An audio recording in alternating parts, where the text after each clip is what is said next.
arqueologia, a doutora Athanasia Kanta, acha que os minoicos eram pessoas alegres. Eles riam e se divertiam, eles aproveitavam a vida. Bebiam muito vinho e enormes ânforas de argila cheias de vinho foram encontradas. As mulheres usavam vestidos longos, com saias amplas, e gostavam de expor os seios nas cerimônias religiosas, e usavam apenas um colete aberto.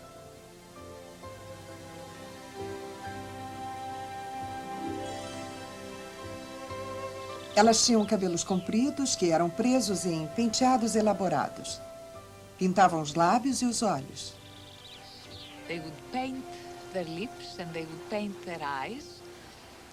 Os homens também usavam uma tanga curta e tinham uma aparência encantadora. Eles tinham uma cintura muito estreita e ombros largos. A doutora Kanta acha que eles tinham excelente aparência. Nos dias do festival, enormes multidões seguiriam por estes degraus para assistirem um dos eventos esportivos mais extraordinários já realizados. Segundo a doutora Kanta, eles traziam um touro que tinha sido especialmente cuidado para esta ocasião. Rapazes e moças acrobatas pulariam sobre a traseira do touro. E outros rapazes e moças os pegariam. Poderia esse esporte perigoso anular a lenda de rapazes e moças sacrificadas ao Minotauro? Poderia o monstro ter ficado escondido no escuro nicho deste palácio ao longo de suas passagens intricadas?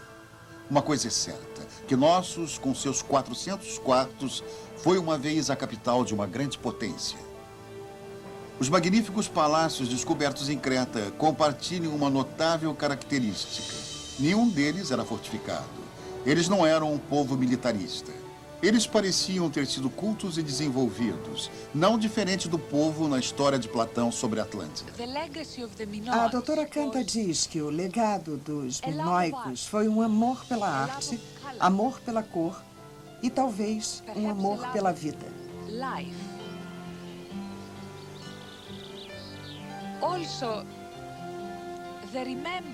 E também a lembrança de que na ilha de Creta, uma vez existiu uma civilização que era pacífica e que tinha grandes conhecimentos.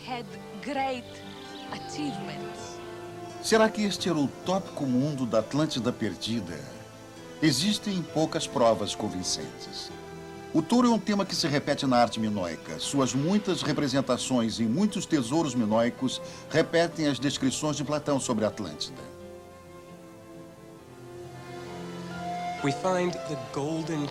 O Dr. Pellegrino diz que eles encontraram as taças douradas que Platão descreveu com a cerimônia do touro gravada na superfície. A associação daquelas taças, descritas por Platão, e os touros sendo imobilizados por nós e cordas, são algo totalmente exclusivo, distintamente minoico. Charles Pellegrino tem estudado a evidência arqueológica ligando os minoicos do Egeu e o povo da lenda de Atlântida de Platão. Ele diz que no início deste século, quando a civilização minoica começou a ser descoberta, os primeiros arqueólogos que entraram em cena procurando pelas pinturas das cerimônias do touro disseram: essa é a Atlântida da história de Platão. Mas ao contrário de Atlântida, Creta não desapareceu no mar numa única noite. Não muito longe de Knossos, bem no meio do mar Egeu, está a ilha de Santorini, hoje um conhecido ponto turístico. Suas casas estão empolhadas numa área de rocha vulcânica. Esta é a ilha que um dia foi conhecida como Tira, a ilha destruída numa erupção devastadora 3.000 anos atrás. Quando aquela explosão aconteceu, o Império Minoico estava no auge. Será que aquela civilização poderia ter se estendido até Tira? Poderia ter sido esta a civilização que desapareceu numa única noite? Algumas novas evidências fascinantes têm revelado que aquela não foi uma erupção comum.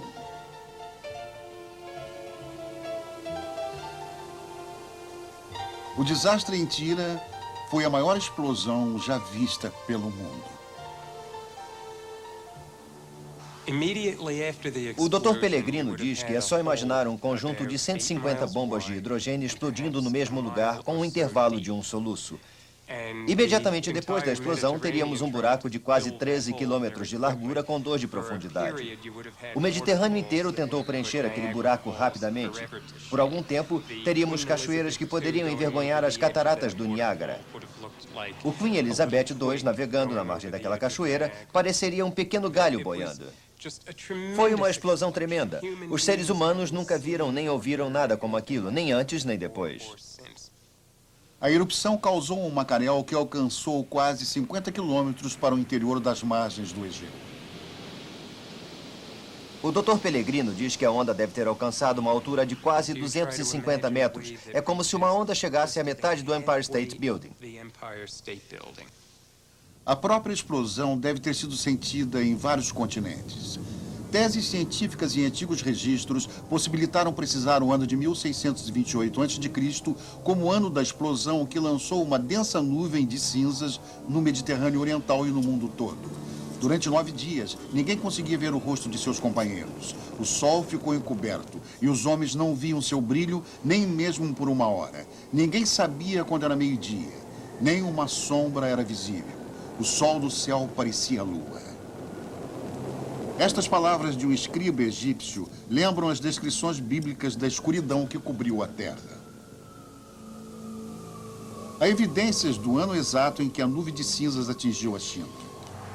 Alguém descreveu que no 29º ano do rei Tié, o sol foi ofuscado, o gelo formado nas manhãs de verão e congelado no 6º mês. Intensas chuvas derrubaram construções e templos. A produção dos 5 cereais secaram e morreram. Existem até mesmo indicações de que a nuvem alcançou a América do Norte, transformando dia em noite, o verão em inverno. Na Califórnia, o centro de um pinheiro de 5.000 anos apresenta um anel de células escuras que datam do mesmo ano. Ele diz que quando voltamos a 1628 AC, encontramos cicatrizes congeladas nos pinheiros da Califórnia, cinzas de tira no rio Nilo que podem ser reconhecidas como uma impressão digital. A cobertura de gelo da Groenlândia, onde cada ano de neve é estabelecido, mais uma vez nos dá uma espécie de impressão digital através do tempo. Podemos cavar dentro de uma geleira e, num período de 7 anos de 1628 AC, o enxofre e a cinza podem seguir o passado até uma explosão de tira. A explosão de Tira foi tão grande que se transformou em folclore para os egípcios e foi passada para Platão como a história de Atlântida. Mas evidências muito mais fascinantes seriam reveladas em Tira. As ruínas de uma antiga cidade cobertas de cinzas atrairiam mais um brilhante detetive histórico para dentro da novela. Em 1967, Spirido Marinatus começou uma busca pelos restos minoicos sem ideia alguma do que poderia encontrar sobre a cinza vulcânica. Primeiro ele descobriu vestígios de paredes, depois uma rua inteira, depois dúzias de ânforas gigantes, muitas delas cheias de alguns produtos, como se esperassem a volta de seus proprietários. Não havia nenhum corpo, nenhum ouro, nenhuma joia. Mas o que Marinatus e sua equipe descobriu era muito mais impressionante. Com muito cuidado, eles começaram a descobrir afrescos fantásticos.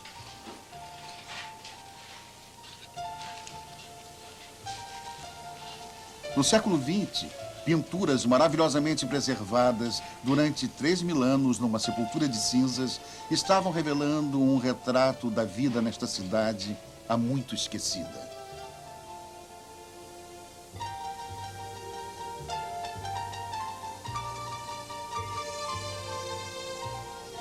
Muitos cômodos tinham afrescos em todas as paredes. Aqui, Marinatus encontrou uma elegante paisagem rochosa com graciosos lírios e andorinhas brincalhonas. Andorinhas que nunca mais voltaram para a ilha de Tira.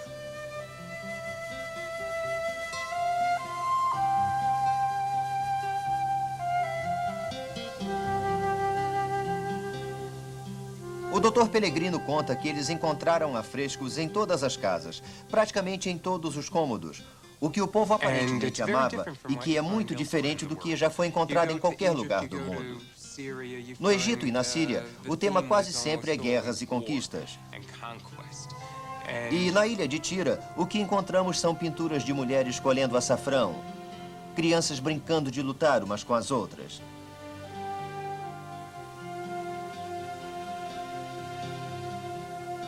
A peça favorita do Dr. Pellegrino é a dos antílopes dançando. Em parte, ela parece antecipar Picasso em mais de 3.000 anos. E estas pinturas de macacos revelam um povo que já tinha tido contato com a África. Assim como em Creta, as mulheres usavam blusas transparentes, vestidos e penteados elegantes. Esta não era nenhuma sociedade primitiva.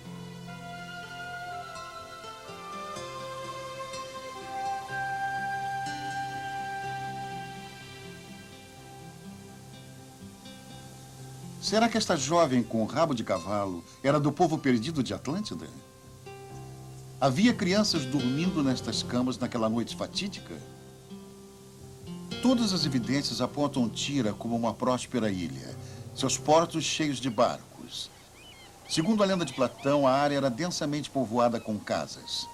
As docas eram cheias de barcos com 3 remos, armazéns marítimos e de embarcações e mercadores que vinham de todas as partes, que promoviam um grande número de sons, vozes humanas e barulhos de todos os tipos dia e noite. Segundo Platão, Atlântida comercializava com o Egito, assim como o povo de Tira. E havia outras semelhanças. Platão escreveu: eles construíram prédios à volta deles e fizeram cisternas. Eles tinham fontes, uma de água quente e outra de água fria num fluxo abundante. Na ilha de Tira, encontramos casas de vários andares com encanamento. Existem indícios que teriam até água quente circulando nestas casas. Encontramos vasos sanitários milhares de anos antes de que imaginamos que tenham sido inventados. Encontramos evidências de chuveiros, de banheiras e muitas coisas que consideramos muito avançadas. E na época de Platão, eram muito avançadas, até para os seus padrões. Platão também acreditava que Atlântida fosse no Oceano Atlântico. Mas os gregos tendiam a colocar seus grandes eventos míticos fora do seu mundo conhecido, que na época era apenas um mar Mediterrâneo. E o Dr. Pellegrino tem uma explicação para o tamanho exagerado da explosão de Platão. Segundo Platão, a civilização de Atlântida ocupava uma área muito grande. Era do tamanho da Líbia, junto com algumas partes da Ásia. E Tira não é tão grande assim. Mas quando encaramos Tira como um subúrbio da civilização minoica, que estava centralizada na ilha de Creta, com navios que pareciam ir tão longe quanto a Inglaterra, o Egito e o Mar da Galileia, então vemos que esta era uma grande potência econômica do mundo e que dominava o mundo mediterrâneo inteiro.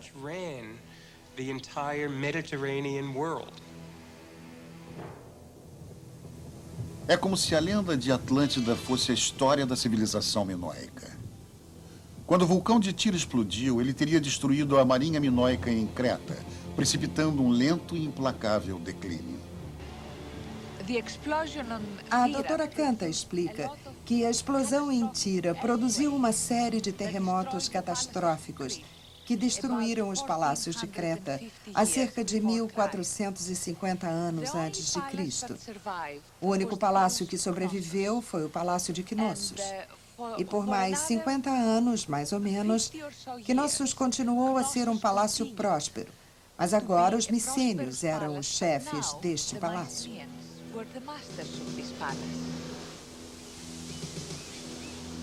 Os micênios tinham muito ciúme deste poderoso império com suas belas artes e cidadelas magníficas. Como cada vez mais terremotos devastavam esta civilização um dia próspera, os micênios iam se instalando. Com uma força militar superior, eles conseguiram uma vitória fácil. A trilha de desastres não termina aqui. Como mais terremotos sacudissem seu império partido,